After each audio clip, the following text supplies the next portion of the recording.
Started, right? First and foremost, I want to say call halal Yahweh by Hashem Yahweh Shai. That's all praise to the Most High God in the name of His only begotten Son, who the world ignorantly calls Jesus Christ.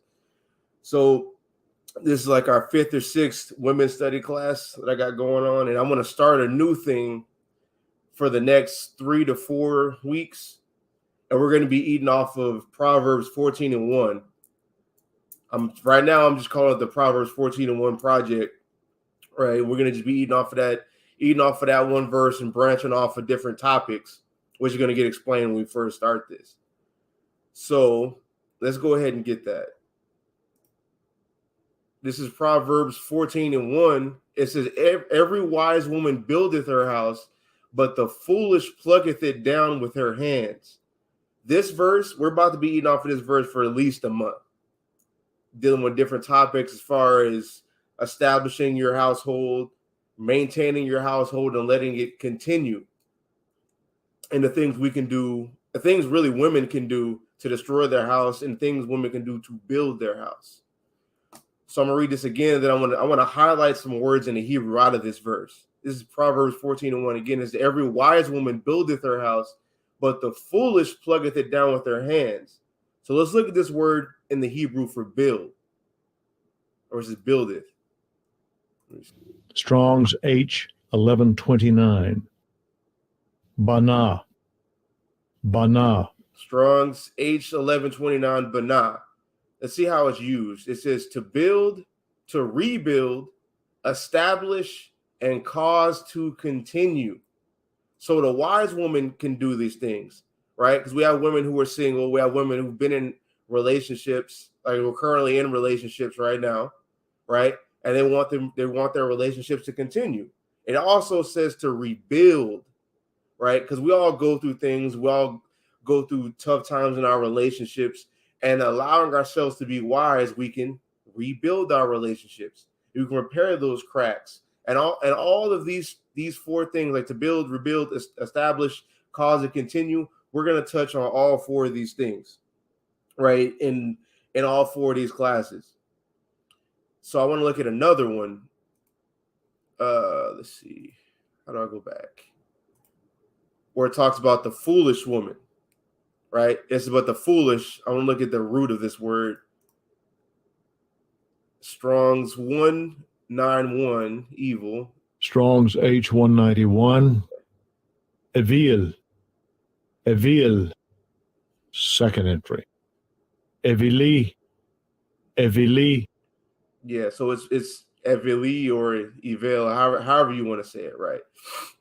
It means to be foolish, and let's look at it has different attributes of to being foolish. It says one who despises wisdom, somebody who hates wisdom. What's our wisdom? The law, statutes, commandments, the wisdom that's been imparted through Proverbs, the things we hear from Christ, the things we read in the wisdom that we get out of Paul's epistles, things like that. People who despise those things. Right? And it says one who mocks when guilty. Now we have to think about that, mocking when being guilty. One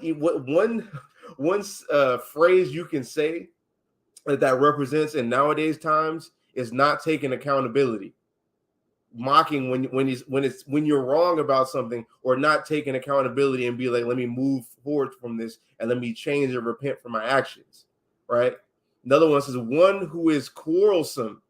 Right? Quarrelsome means like you're always willing to get into an altercation or get into strife. That's somebody who's foolish. This is one who's licentious. Right? Let me see how you say that. Licentious. That's what I'm looking for. It says promiscuous and unprincipled in sexual matters. One disregarding accepted rules or conventions, especially in a grammar or literary style. Right? Somebody who just disregards rules, right? That's somebody who's foolish. That's all 4 of these things: one who despises wisdom, one who mocks being guilty, one who's quarrelsome or licentious. That's all characteristics of a woman who will destroy her house eventually, right? That's something we want to try to. That's honestly all 4 of these things are things that I try to combat in these classes, so that y'all can build y'all's house, so that y'all can establish y'all's house and cause them to continue. So I want to look at another word in Proverbs 14, right? Because it says, every wise woman buildeth her house. We already touched on that. But the foolish pluggeth it down with her hands. We touched on foolish, but let's look at pluggeth it down in the Hebrew. It says harass. Strong's H 2040. Harass. Harass, right? Sounds like harass almost. But it says to tear down, to beat down, overthrow, beat down, break through, destroy, plug down, pull down, throw down, ruin, destroy, or utterly destroy. That's how this is used. That's someone who that's a result of a woman who's foolish. That's all these things, like destroying her house, destroying their relationship, destroying their relationship between them and the father through her actions. These are things that we want to try to root out. And we have to build up our wisdom for that. And I mean that in a woman's standpoint. So we don't do this. So our women don't. So y'all don't do this, rather, right? So let's go into what the topic of this class is about, right? And it's called not being a traitor to your house, right? And a lot of women do this. And I see this a lot with Israelite women as well. They're outright traitors to their house, and especially women who are in the world. And they do this by presenting themselves very poorly. And because here's the thing, right? As women, you represent your husband, you represent your house. So if you're presenting yourself in a bad state or in a rebellious state or in a wicked state, right? You're making your whole house look wicked, right? And you do that through these four things. And I want to talk about social media too, right? It's like broadcasting, one of these things, broadcasting your failures of your house or your husband. The world doesn't need to know that. Other people don't need to know that, because it still overall makes you look bad. Because a lot of people do this, a lot of women do this because they want to try to express themselves. But when you do that, only thing it invites is other people to come and ruin your relationship, and you're opening up the back door for them to do that. Right. One of the precepts I'm going to get is going to go into that as well. Right. So broadcasting your failures, you don't do that as far as your household or as far as your husband, especially your husband, because y'all are the pillars of the house that they stand on to move and wage war against the spiritual war that we have to deal with, and the carnal war that we have to deal with, dealing with the other nations trying to keep us down in captivity. Your husband has to fight against that, especially when you're a stay-at-home mother. Right, you should be the most supporters at that point, right? Because your man is fully waging war so that you can survive. So if you're being a hindrance to him, if you're making him look bad, if you're doing things and shaping things out and broadcasting your failures, all you're doing is making that man look. You're making this man look discreditable, right? And which only hurts you. Also, another thing, sneak dissing your husband. That's something I see a lot with Hebrew Israelite women. Well, they'll use a scripture, they'll say something or they'll share something, sneak dissing your husband. Everybody knows what that is, right? People try to do that in a way to where, like, oh, I'm not really sneak dissing, but everybody can see it. Everybody knows what it is. Everybody knows why you shared that status, and now everybody knows what's going on in your house because you did that, right? That leads us back into the first thing, presenting yourself poorly. Right, because we have one of our stones of being a soldier in this organization in SICARRI is a soldier has to present himself properly. Right, that's something that should be for a woman as well. You have to present yourself properly, because we go back to the last class we did about one of the previous class we did about showing yourself to be that example. Right, you do that by the way you behave in person, how you present yourself, or how you present yourself in social media. So if you're out here sneak dissing your husband with scriptures, that doesn't make you any better than somebody in the world, because women in the world do the same thing with statuses. That is crazy, which crazy and is wild, because we all know about it, right? Another one, changing your presentation on social media to disparage your house or your husband. Like, because you have some women talking about in their bios or things like that. I'm the house of so-and-so. I believe in this. And well, let's just touch on that part, like changing your bios and things like that. People know what you represent on your social media. People know People know how you act on your social media. Now, when you change that, especially if things like saying like, oh, like if you had your house of so-and-so, when you change that, what is that telling people? That's telling people you're single, right? Hebrew Israelite men are going to see that. A man's, especially a man who's watching you, right? Because everybody watch. Like, here's the thing: you can put you're married to so and so, but men are still going to watch you and follow you. So as soon as you change that because you're mad at your husband, you're inviting unwanted male attention, and it's almost in the spirit of being adulterous because you know what it invites out of your own emotion. Things like that. That's what you don't want to do, because then it makes your house look bad, which is hurting you. The fourth thing, right, which really wraps up all these things that I just mentioned, expressing yourself on social media or presenting yourself on social media an expense to your husband and or your house, right? Because you have women who'll be like, oh, I'm just posting it because I want to express myself, but at what expense? Because you make yourself look a certain type of way. And when you make yourself look a certain type of way, you make your man look a certain type of way. You make your children look a certain type of way. You make your entire house look a certain type of way because you wanted to express yourself. That's being selfish, and which ultimately messes it up honestly messes up with you, right? Because if I'll give you an example, right? Let's say your man is in this organization or another organization, right? They see how you're acting, right? They see how you act on social media, and you know what they're going to do? Not rank that man up. They're going to not mess with that man in a certain type of way, because if he can't have his house in order, he see you mess up. If he can't have his house in order, they're not going to trust him to have his house in order when it comes to leading God's people, right? And on a carnal aspect, right? When you have men who want to like say like your man's self-employed, right? And he wants to try to build connections with people. People are not going to want to mess with you or invest money and time with your husband if they see you wilding. You're messing up your own money because you want to express yourself on the internet. That's what you do. That's what our women do, and a lot of our women fall victim of doing. You're messing up your own opportunity because you are in your emotions, right? And I want to get a precept for all four of those things. This is 1 Corinthians 11, verse 7. It says, for a man indeed ought not to cover his head, for as much as he is the image and glory of God, but the woman is the glory of the man, right? You're a representation of his glory, of his house, of the opinion that you make about this man. Everybody could see a man and be like, oh yeah, he goes hard, but wait a minute. Look at his wife. Look how his wife's acting, right? Because matter of fact, let's look at that Greek word for glory right there. See, glory, doxa. Strong's G 1391. Doxa, right? It says opinion, judgment, and view. Opinion, estimate, whether good or bad concerning someone. So that's the type of view. That's the type of view you create. Well, matter of fact, let me run that back. You can change somebody's opinion about your husband and your house based off of how you're acting, because you're a representation of that man.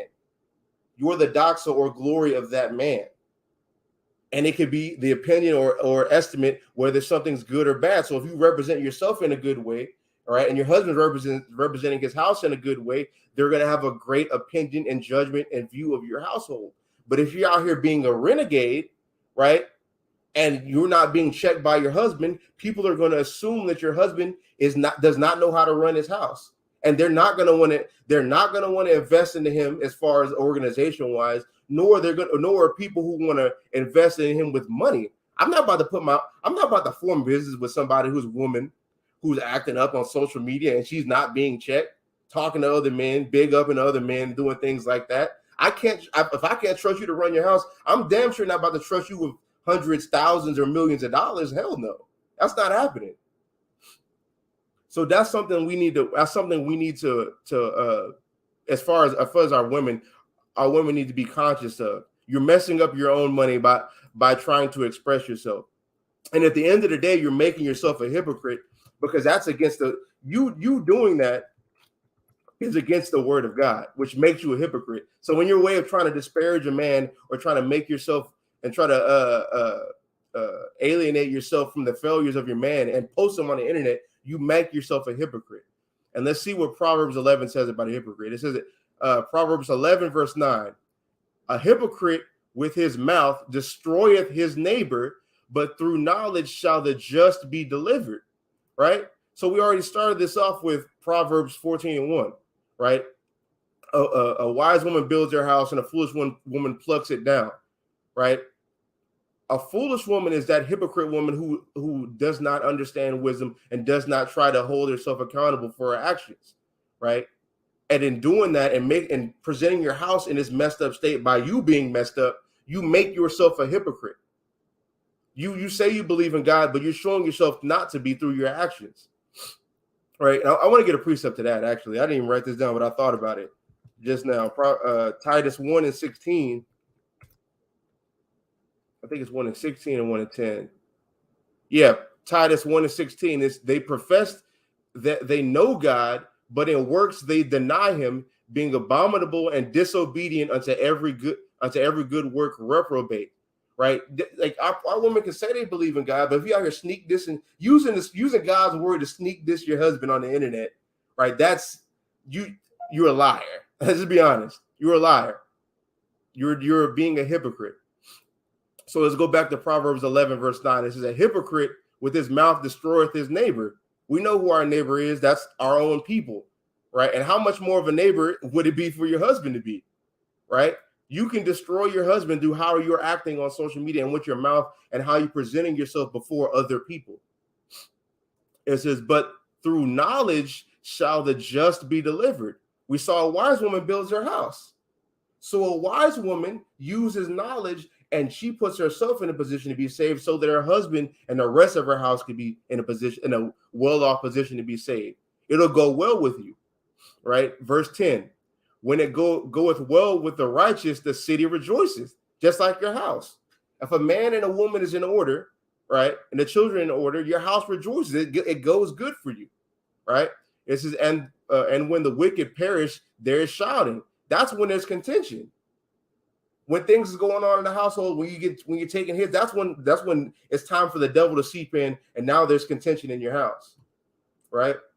And you invite that by inviting other people into your relationship and telling people and announcing your failures on the internet or in front of people or on the phone. Verse 11, it says, by the blessing of the upright, the city is exalted, but it is overthrown by the mouth of the wicked, right? You see that? It's overthrown by the mouth of the wicked. A house can be overthrown by a wife due to the way she's acting. And a man, but in this case, we're talking about women. And we talked about a foolish woman earlier, a woman who disregards wisdom. So watch this, verse 12. He that is void of wisdom despiseth his neighbor, but a man of understanding holdeth his peace. You see that? Somebody who's void of wisdom, they just let their mouth just go. But somebody who has wisdom, that wise woman who built their house, holdeth her peace for the sake of her house and for the sake of God. It says, verse 13, a talebearer revealeth secrets, but he that is of a faithful spirit concealeth the matter, right? And if a faithful spirit, you're being faithful to your husband and to God by doing this, keeping what's going on in your house inside of your house. Where no counsel is, the people fall, but in the multitude of counselors, there is safety. Now, I want to stop at this verse, but I want to unpack this. It says, where no counsel is, the people fall. What is our counselor, right? The Bible, the scriptures. They are our wisdom and our understanding in the sight of the nations. We see that in Deuteronomy 4, verse 5, right? The whole Bible, the Biblios, the collection of books gives us examples of how we should deal with matters, and it's up to us to read these and apply these. Your faith in God is shown when you're put in a position to where you can go against it or not, and you choose to go for it instead of against it. Everybody can say they have faith, but when it comes down to when you're in your emotions and you can really be an a-hole and go up against your husband, right? And then you follow through with that, you show that you're not faithful to this. Why? Because you didn't conceal that matter. So I'm gonna read this. I got another precept. Proverbs chapter 5, verse 3, and I'm gonna read this in the NLT. 5 and 3 through 6. Well, I shared this on my Facebook the other day. So when I was putting this lesson together, I thought this was cold. Proverbs 5 verse 3, it says, "For the lips of an immoral woman are as sweet as honey, and her mouth is smoother than oil." Right? Because you have certain women, right, who and it's really mostly individualites, but you do see that with people in organizations and wives of organizations too, right? They'll post something on the internet about their husband that'll be just wild, bro. And then when the whole matter gets brought out, she ends up looking foolish behind it. It sounds good, like, oh man, I can't believe her husband's doing that. It sounds good, but watch this, verse 4. But in the end, but in the end, she is as bitter as poison, as dangerous as a double-edged sword, right? Because doing that, it'll even cut yourself. Verse 5, her feet go down to death, her steps lead straight to the grave, for she cares nothing about the path of life. She staggers down a crooked trail and doesn't realize it, right? And this is the kind of the crux, or like the main point of this class, right? We have to be conscious to how we present ourselves, because you being women and being on social and being in the social media age where everybody can see you, you can ruin your whole house. You can ruin opportunities for your house by being in your emotions, and you cannot even realize it. But if you have these morals and you have knowledge and wisdom and understanding, you will realize that it causes that, and you will want to love your life and want to see your house be excelled. But if you do the opposite of that, Proverbs 5, she staggers down a crooked trail and doesn't even realize it. Proverbs 13, I think I'm going to read this in KJV. 13 and 3. See.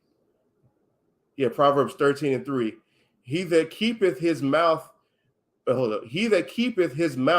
keepeth his life, but he that openeth wide his lips shall have destruction. It's the same thing. You shall have destruction. You will destroy your house. You invite your mouth as a woman can invite people into your household and see like this man could be dapping people up and bros be like, dang man, there go that dude. You see what his wife said? Men have dealt with this, right? I've dealt with this, right? I've seen how men can change their view of you based off what women say about you, right? All it ends up doing, right? And I'll shoot y'all some gamblings. All it ends up doing is making a man have to put up walls for his information in his own house, because we can't even trust a woman to not spout that on the internet and take whatever they want out of the information they want and spout it on the internet and give half-sided stories, right? We have to keep all of our information on a need-to-know basis. And once we see our women start doing that, it's really hard to now let you back in on sensitive information. And all it's going to do is create resentment between the man and the woman. That's what that does. That's what a man, especially a man in this truth, would be like, honestly, a man in the world too, right? You're going to have to put up walls, because you already got to have walls around your city, around your house, right? Now you got to have walls around yourself to keep the woman out, or the traitor out, the known traitor. You're being a Judas to your house. And like, you know what? Nobody can trust a Judas. After you stab somebody in the back, after you get stabbed in the back by somebody, can you turn around and trust them with information again? Y'all wouldn't even do that with a woman. So a man's not going to do that with y'all after y'all start doing that to him. And now you start destroying your house. Because after that, it's, like I said before, it builds up resentment. Resentment turns into hate. Now y'all are separated. You see how that goes? Now you destroyed your house. So I'm going to get Sirach chapter 28. Sirach chapter 28, verse 13. I'll read this in the GNT.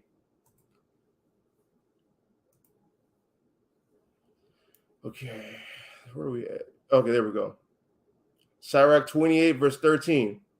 It says, gossips and liars deserve to be cursed because they have been the ruin of many people who were minding their own business. You see that? They've been the person that caused ruin of people who just minding their own business. That's like say like a man just walking down it, he's just going about his day, and then like boom, he looks on social media and he sees his wife wilding about him in his house. I'd be like, damn.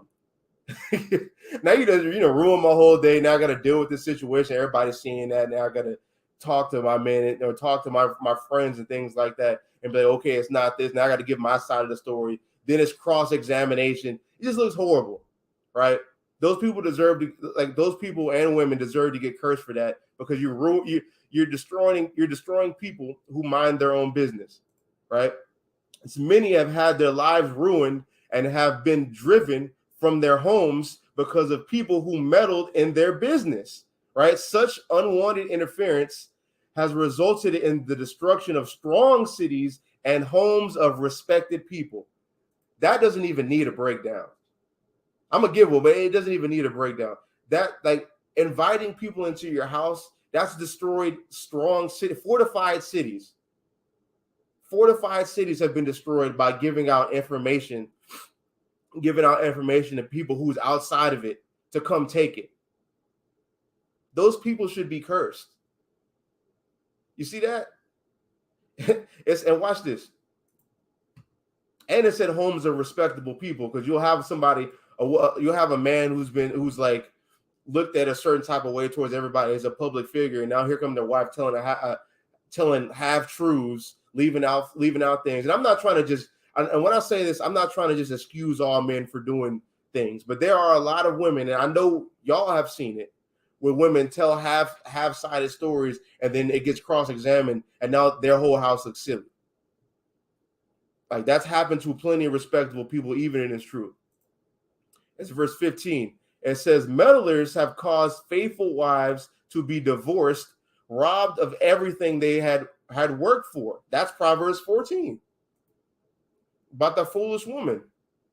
You see that? Meddlers have caused faithful wives to be divorced, robbed of everything they had worked for, right? Anyone who pays attention to slander can never find peace of mind. A whip can raise a welt, but a vicious tongue can break bones. That's like, because it says a whip can raise a welt. A welt is kind of like a sword. Like, say like you took a belt and you beat your children with it, right?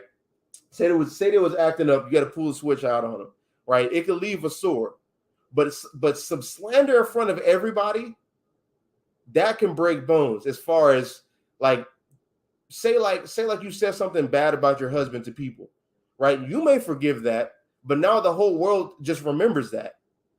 Everybody remembers that after that. That's worse. Now you left a stain on your husband, which leaves a stain on your house forever. That's worse than just getting hit one time. That's way worse. It says many people have died as a result of loose talk than ever killed by swords. Count yourselves lucky if you have been spared the experience of having irresponsible talk directed against you, right? And that's us men. If that's never happened to somebody, or even y'all, if that's never happened to you, count yourself blessed that that's never happened to you, because that stain travels with you forever. Everything that happens on the internet, this is why I wanted to make a point about the internet. Everything that happens on the internet happens forever. Somebody has a screenshot. Somebody saved it. Somebody saw it. Somebody told it to somebody else. It's forever. So count yourself blessed if that's never happened to you, right?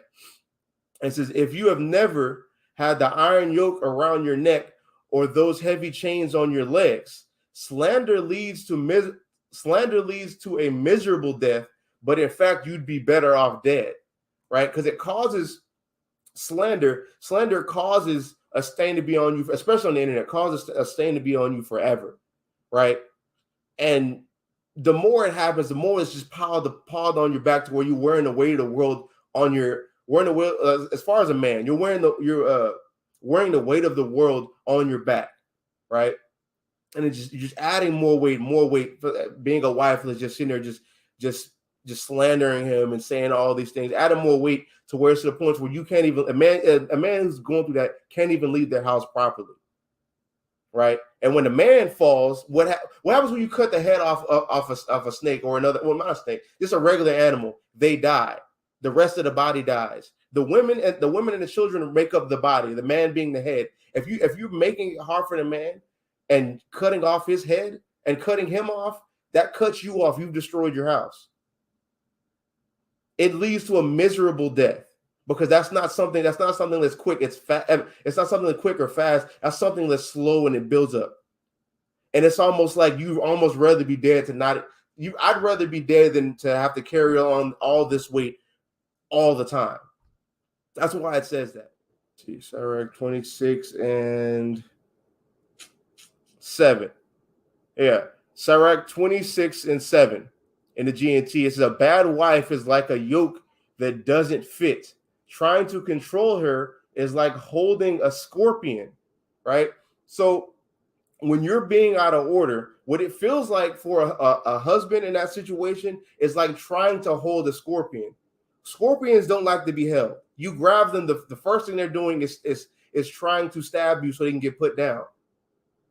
That's what it's like being a man and dealing with an out of order wife and a woman who's selling her house out due to the information she's giving, due to the slander she's doing, due to the gossip she's doing, and the way she presents herself. That's what it feels like from our standpoint. That's what you're doing to us when you do that, right? And it says a bad wife is like a yoke that doesn't fit. Like a yoke is what you would put, like in this context, what you put on an animal so that they can follow you, right? Just like you put that on like your cattle so they can follow you, so you can take them wherever you go. If it doesn't fit, you can't guide them the way you want to guide them. So not only can I not guide you and guide my house, it's also like trying to hold a scorpion by constantly getting sting by dealing with you when you're trying to be out of order on social media or you presenting yourself poorly, right? Verse 8, a drunken woman is an infuriating sight. She cannot conceal her shameless behavior. You can tell an unfaithful wife by the bold and flirting look in her eyes, right? Now, what we can take away from this is, yes, drunken women, for your woman to be a drunk and make herself look terrible, that's horrible to deal with, right? But there's another thing in the Bible as far as like being drunk. You could be drunk and talk about being drunk, but not with wine, right? You're filled with another spirit that's not conducive to your household. That's also an infuriating sight as being a man, right? That's a very infuriating thing to have to deal with. While you're coming with a different spirit that's different than mine, that's different from the image of me, and that's different from the guidance that I'm trying to put down, right? And when you act like that, you really can't even conceal that because you become diametrically opposed to your entire house by doing that. That's infuriating.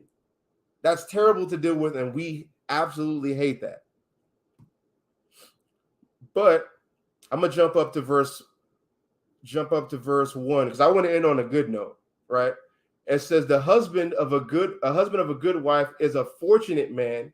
He will live twice as long because of her, right? And that's what you can do to your husband and to all of our women who are inspiring to be wives, right? Aspiring to be good wives. You can increase the life of your husband.